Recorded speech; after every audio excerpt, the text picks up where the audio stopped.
नमोस्तु महाराज जी। नमोस्तु महाराज जी। नमोस्तु महाराज जी। मेरी शंका यह है कि झूठ ज़्यादा बोलता हूँ उसको कम करने के लिए। किराना काम तो धंधे में तो थोड़ा झूठ बोलना ही पड़ता है, लेकिन थोड़ा मैं ज़्यादा बोलता हूँ, उसके लिए उपाय बताइए। 5 पापों में से एक पाप है झूठ बोलना। झूठ बोलने का मतलब यहाँ पर यह कहा गया है कि यदि हमें जीवन में कभी भी इस प्रकार का झूठ नहीं बोलना है जिससे किसी के प्राण चले जाएं, किसी की हिंसा हो जाए, उसे बहुत पीड़ा हो, उसे बहुत दुख हो, तो श्रावक को इस प्रकार का जो है झूठ बोलने का त्याग करना चाहिए। व्यापार आदि में, ग्रस्त जीवन में वो पूर्ण रूप से झूठ का त्याग नहीं कर पाता है, लेकिन फिर भी वह कोशिश कर सकता है, वह प्रयास कर सकता है कि वह स्पष्ट वक्ता बने। यदि वह स्पष्ट वक्ता बनता है तो वो कभी झूठ नहीं बोलेगा। यदि उसके अंदर कोई छल होगा, कपट होगा, तो फिर वो झूठ बोलता है।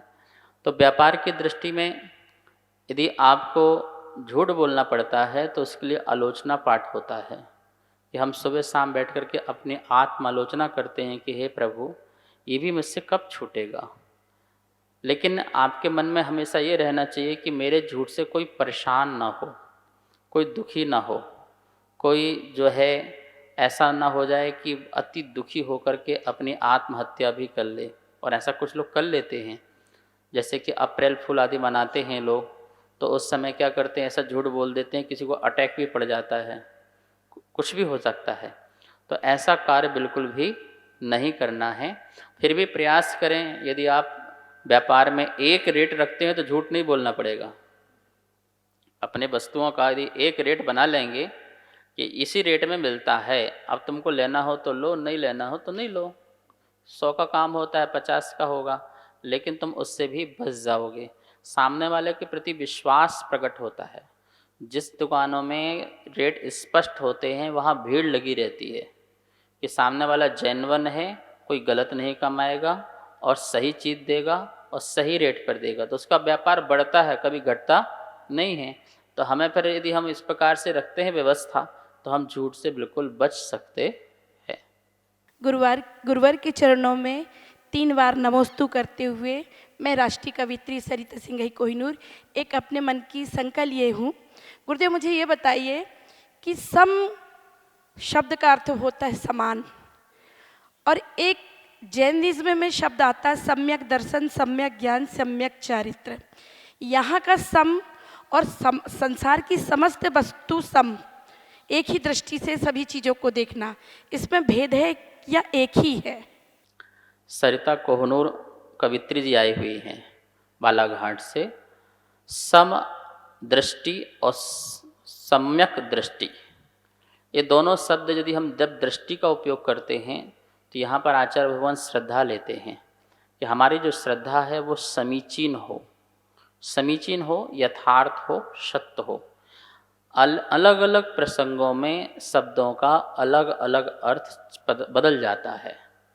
जब हम कहते हैं कि हम सब समान हैं, सम हैं, तो वहाँ सम का अर्थ बराबर हो जाता है कि हम सब बराबर हैं।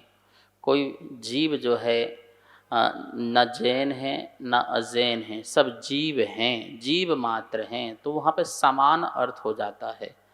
लेकिन जब हम सम दृष्टि के साथ लगाते हैं या सम्यक दृष्टि के साथ लगाते हैं तो वहाँ सम्यक मतलब हो जाता है समीचीन, यथार्थ, वास्तविक क्या है, ये उसका अर्थ हो जाता है। तो कहीं कहीं एक अर्थ भी होता है और कहीं कहीं पर अनेक अर्थ भी होता है। जो सेंधव के कितने अर्थ हैं? बहुत हैं। सेंधव मतलब नमक भी होता है, और सेंधव का अर्थ एक सिंधु घाटी में पाए जाने वाला घोड़ा भी होता है, सेंधव। अब खाने को बैठे हो, कोई बोले सेंधव ले आओ, तो घोड़ा नहीं लाना, क्या लाना है? वहाँ पर नमक ही लाना।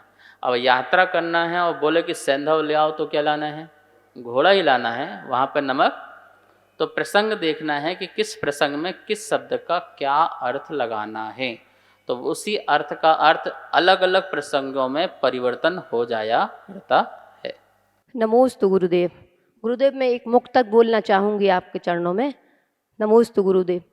मुनिचर्या है सी पल पल ही संभलना है, तभी तो कहते हैं तलवार पे चलना है, तभी तो कहते हैं तलवार पे चलना है। तुम अच्छे राही हो, बड़े ध्यान से चलते हो, हे शिवपुर राही तुम पल पल ही संभलते हो, हे शिवपुर राही तुम पल पल ही संभलते हो। गुरुजी, हम लोग जैसे सामायिक करते हैं तो सामायिक करने में पूरे टाइम मन नहीं लगता है, कभी कभी मन विचलित हो जाता है, उसके लिए क्या करें जो अच्छी एक सा मन लगे। नमोस्तु गुरुदेव। सामायिक, सामायिक का मतलब होता है समता का भाव रखना। कुछ पल के लिए, कुछ क्षणों के लिए हम परिवार से, परिग्रह से, पद से, पैसा से, प्रसिद्धि से, इन सब से अपने को हटाना, ना उसके पास उसके प्रति राग करना और ना उसके प्रति द्वेष करना, और ना ही यह मेरा है मैं इसका हूँ ऐसा भाव लाना। इसका नाम है सामायिक। सामायिक मतलब मोह क्षोभ से रहित परिणाम को सामायिक कहते हैं। मोह मतलब मेरा, क्षोभ मतलब अच्छा बुरा, तो ये परिणाम है। इन परिणामों के अभाव का नाम सामायिक होता है। गृहस्थ चूँकि प्रति समय सामायिक में नहीं रह सकता है, तो उसे कहते हैं कुछ समय ऐसा निकालो जिसमें आप सामायिक कर सको। मुनिराज का सामायिक चारित्र होता है, वो 24 घंटे होता है। और श्रावक का सामायिक व्रत होता है कि वो सुबह सामायिक करे, शाम को करे, कम से कम 24 घंटे में त्याग नहीं कर पा रहा है तो इतने समय बैठकर तो अपने हर चीज़ से त्याग करके बैठ जाए। अब कितना उपसर्ग हो, कितना ही घटना घट जाए, भूचाल मच जाए, तब भी सामायिक से नहीं हिलना, क्योंकि मेरा कुछ है ही नहीं, मैं अकेला स्वतंत्र हूँ, ऐसा भाव रख करके जो है सामायिक की जाती है। अब पूरे समय सामायिक में मन नहीं लगता है तो उसके लिए उसमें पाठ कर लो, सामायिक पाठ कर लो, जाप कर लो, या कोई चिंतन कर लो, या कोई स्तुति पढ़ लो, पंच परमेष्टि वाचक कोई भी स्तुति पढ़ लो, तो उससे क्या होगा, आपका मन जो है स्थिर हो जाएगा। समाधि भावना पढ़ लो तो आपका यहाँ वहाँ जो मन जा रहा था वो मन जो है टिक जाएगा।